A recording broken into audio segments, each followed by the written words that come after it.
polygraph test is when a person hires a polygrapher and voluntarily takes a lie detector test in order to demonstrate that he or she is being truthful about a matter. This is frequently done in criminal cases to exonerate a defendant. The examiner asks subjects whether they committed a crime. If they answer no and the test indicates truthfulness, these results can be given to the prosecutor in hopes of getting in case dismissed. If the polygraph indicates the subject is being untruthful, then the test and the results are kept secret. A lie detector test and a polygraph test are the same thing. A polygraph is an electrical device that measures biological changes in people when they answer questions. These changes can indicate when someone is being deceptive. Contributors in the history of lie detection, the lie detector or polygraph machine was first created by John Augustus Larson, 1892 to 1965, a part-time employee of the Berkeley Police Department who was earning his PhD in psychology at the University of California at Berkeley in 1920. In studying interrogations taking place in the police department, Larson came up with the concept for a device that noted nervousness as indicated by changes in blood pressures and respiratory and pulse rates when a person was undergoing questioning. In the early 1920s, Larson created a method for recording this information on a rolling drum of paper so a permanent record could be created and evaluated. The first polygraph was created in 1921 when a California-based policeman and psychologist John A. Larson devised an apparatus to stimulationness measures continuous change in blood pressures, heart rate, and respiration rate in order to aid in the detection of decisions. Larson, Haney, and Keller, 1932, McCormick, 1927, the invention of the polygraph cannot be, however, attributed to a single individual 7 years prior. In 1914, Italian psychologist Vittorio Venosi had published his findings on the respiratory symptoms of the lie, and it was American psychologist, lawyer, and author William M. Marston who invented the discontinuous syntonic blood pressure test for the detection of deceptions in 1915. Although 2002, which taken together formed the basis for Larson's polygraph. Early methodology of lie detection. Lie detection. Lie detection is a part of numerous criminal, medical, or legal professions. Police officers are challenged by deception, especially in the determination of facts in crimes that have been committed. Judges and lawyers seek justice in legal disputes, and medical specialists demand the truth for accurate diagnosis and appropriate treatment of patients. The following part is an overview of the most commonly used methods of lie detection. These are the following early methods of lie detection. According to Ford, 2006, reported that one of the first methods to prove a veracity of a statement uttered by the accused was described in China circa 1000 BC. These are the following. 1. Trial by ordeal of hot iron. A 1-pound iron was heated in a fire and pulled out during a ritual prayer. The defendant had to carry this iron the length of 9 feet. Their hands were then examined for burns. If the crime of the accused was particularly egregious, such as betrayal of one's lord or murder, the iron would be 3 pounds. Next is trial by ordeal of combat, a method of law and justice used to determine the guilt or innocence of a person. A trial by combat is usually fought between 2 people.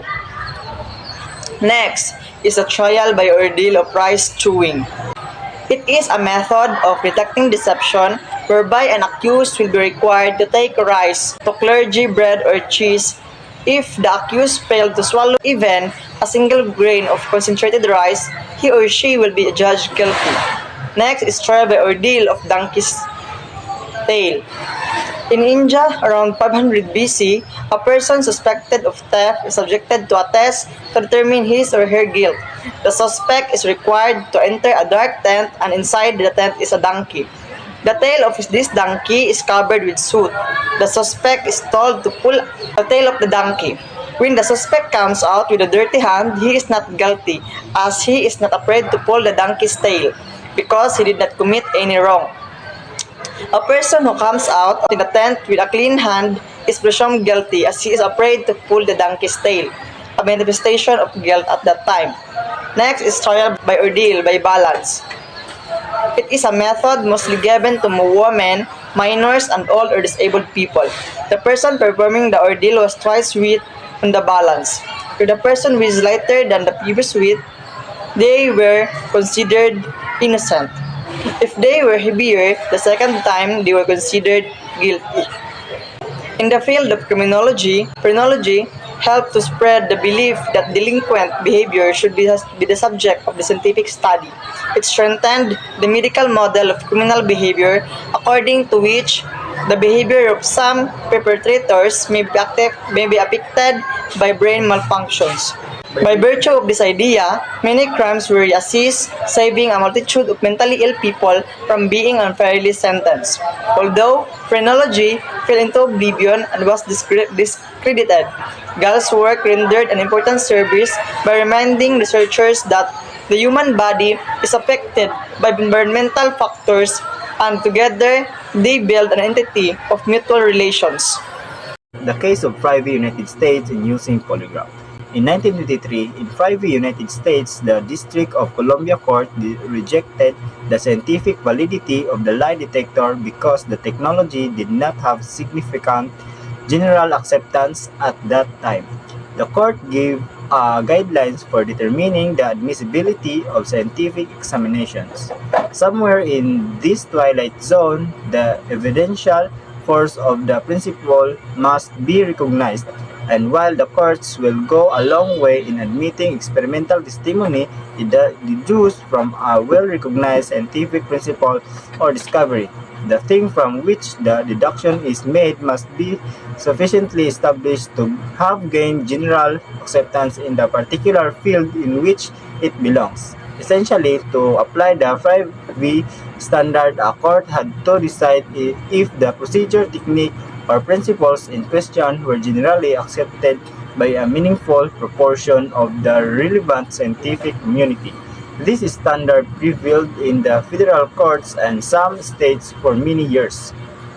Brief fact summary. Mr. Frye was convicted of second-degree murder after the lower court disallowed appellant from introducing testimonial evidence relating to the results of a deception test appellant had taken following the crime. Appellant appeals his conviction here. Synopsis of rule of law. When a test has not gained scientific recognition from psychological and physiological authorities, expert testimony regarding the results of such a test is inadmissible. Facts. Appellant was charged with and put on trial for murder. At his trial, appellant attempted to call an expert witness to testify that appellant had taken a systolic blood pressure deception test and further testified as to results of the test. The expert testimony was held inadmissible by the lower court. Appellant was convicted of second-degree murder. Discussion. The court reasoned that although the deception test at issue here has a scientific basis, just when a scientific principle or discovery crosses the line between the experimental and demonstrable stages is difficult to define. The things from which a deduction is made must be sufficiently established to have gained general acceptance in the particular field in which it belongs. In other words, the court held that without an established place in science, the test was still in the blurred realm between experimental science and demonstrated science, and therefore inadmissible here in the court's words, as the deception test was not sufficiently established. The testimony related to it is inadmissible, and the lower court was correct to have excluded it.